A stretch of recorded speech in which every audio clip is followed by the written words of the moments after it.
Eu avisei vocês que seria mais uma grande cortina de fumaça. As medidas tomadas hoje pelo Judiciário sempre têm um planejamento político. Como isso vai afetar politicamente a grande imprensa, a mídia e até o próprio ex-presidente Bolsonaro, que sempre está virando alvo. Então, sim, uma grande cortina de fumaça. Falei mais cedo com vocês, matéria do Poder 360. Moraes tira sigilo do caso das joias e abre vista para análise da PGR. O ministro do Supremo Tribunal Federal não vê razão para manter sigilo do processo contra Bolsonaro, como com o relatório da PF, o ex-presidente foi indiciado pela corporação. Então a Polícia Federal fez o indiciamento. O Alexandre de Moraes, ao liberar o sigilo desse processo, abriu caminho para que os jornais pudessem falar o tempo todo só do caso das joias. Ou seja, olha, esquenta não, o dólar tá alto, a economia tá ruim, mas olha só o tanto de material que vocês têm para falar sobre as joias do Bolsonaro. Mostrar o quanto o Bolsonaro foi um cara mau, desviou dinheiro público, corrupto de milhões.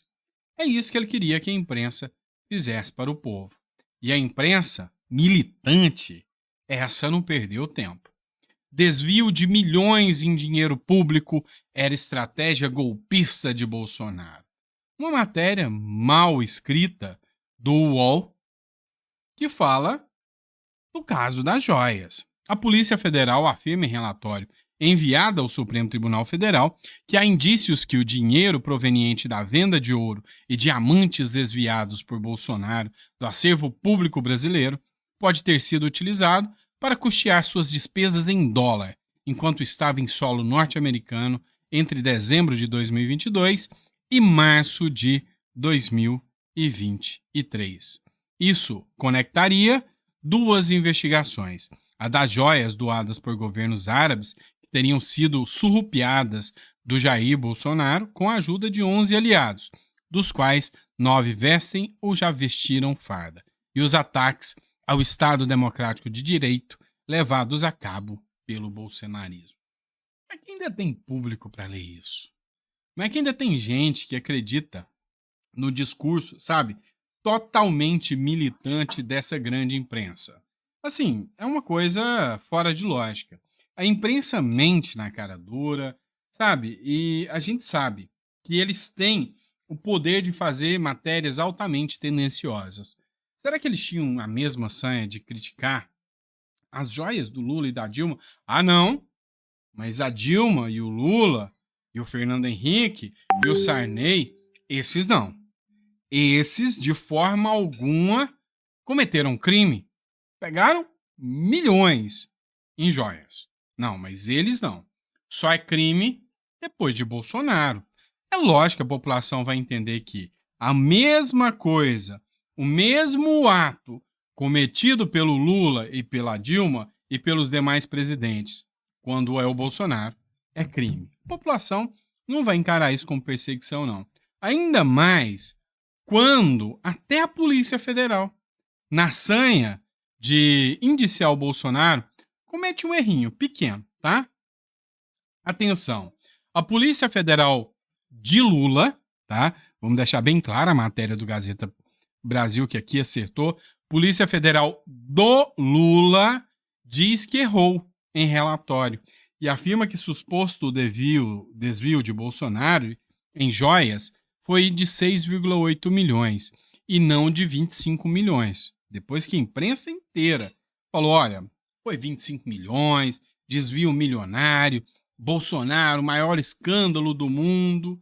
Ele vem e um dia depois da CPEC, né? Um dia depois de celebrarmos o maior evento conservador do país, com um absoluto sucesso, aparece um relatório errado da PF sobre o Bolsonaro. Um errinho pequeno, 19 milhões de reais.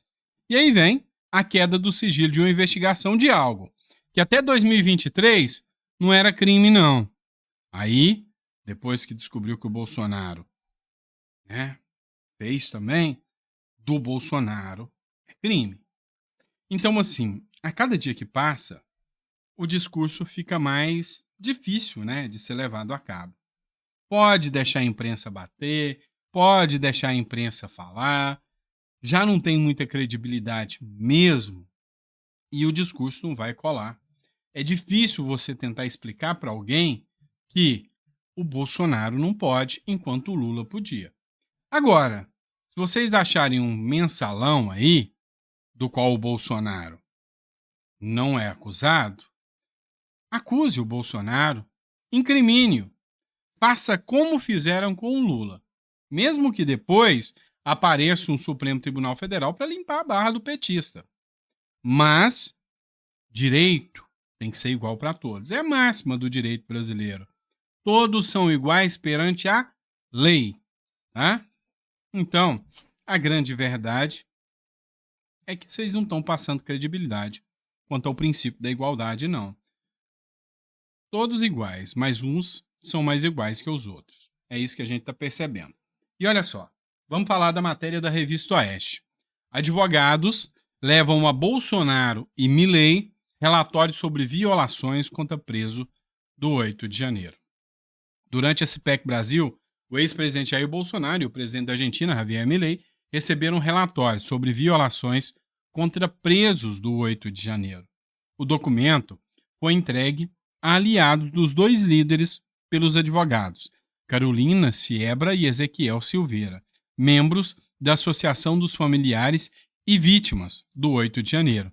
A denúncia da ASFAV cita alguns tópicos, entre eles o tratamento desumano e degradante aos manifestantes, prisões de menores e violações do devido processo legal. Conforme o texto, o STF negou a ampla defesa aos detidos. Abre aspas. As defesas têm sido sistematicamente impedidas de exercer a sua função de forma plena, constatou a ASFAF. Abre aspas.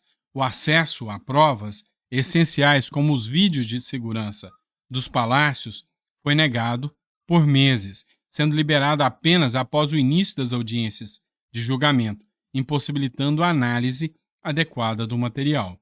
Também há críticas às penas estabelecidas pelo Supremo Tribunal Federal. A desconsideração de provas levantadas por advogados e aos acordos de não persecução penal oferecidos pela Procuradoria-Geral da República. Apesar de todos os esforços, o cenário de violações de direitos persiste, observou a ASFAV, no dossiê entregue a Bolsonaro e a Milei. Abre aspas. Os réus do 8 de janeiro seguem presos, seja nos presídios, seja em prisão domiciliar, com aparelhos de monitoramento eletrônico que os impede de trabalhar, submetidos a condições desumanas e a um julgamento injusto e parcial. O que a gente consegue perceber de tudo isso?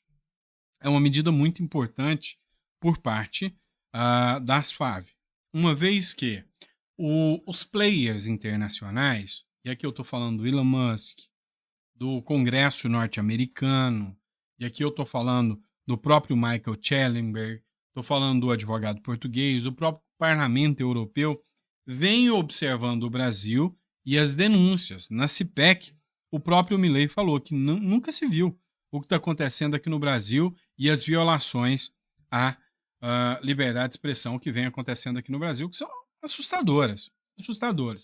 Isso reforça, né, o discurso de que há uma perseguição política no Brasil. E sem sombra de dúvidas, o que quer se provar por parte desses advogados que estão ali fazendo, abre aspas, um serviço essencial à justiça.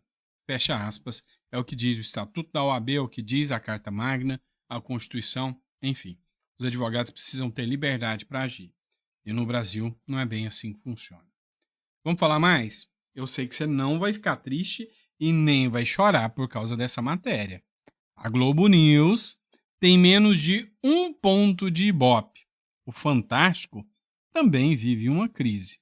Quem aí tá com dó da Globo, né? Eu duvido muito. O canal de notícias da Globo enfrenta crise sem precedentes em meio à tendência dos consumidores de TV por assinatura de abandonarem o serviço. Pois é, dó eu acho que ninguém tá. As diversas mudanças na maneira como os consumidores acessam o conteúdo têm alterado significativamente o panorama midiático. A Globo News, por exemplo, enfrenta uma crise de audiência sem precedentes. Pode deixar sua risada aí, que eu deixo, tá? Registrando índices, jargão da TV, para designar números extremamente baixos, muitas vezes próximo a zero, e característicos de canais que não possuem grande visibilidade. Pois é. Já falei para vocês sobre o porquê eles querem regular tanto as redes sociais. Você pega um conteúdo como a Globo News e às vezes você olha na plataforma do YouTube deles. Por exemplo, tá? Ali você vê um vídeo da Globo News, às vezes batendo 600, 700 visualizações. Enquanto você olha um vídeo, sei lá, do Oi Luiz TV, com quase 500.000 de visualizações, um vídeo do Gustavo Gaia com 500.000, um vídeo do Nicolas com 1 milhão, um vídeo meu quase nunca bate menos do que 100, 120 mil visualizações. Cada editorial que a gente faz. Então, assim, não é uma mudança no, sabe, na cultura do eleitorado em assistir, da população em assistir. É uma visão da cultura mesmo das pessoas que não querem mais saber das mentiras que são contadas. Essa é a realidade dos fatos.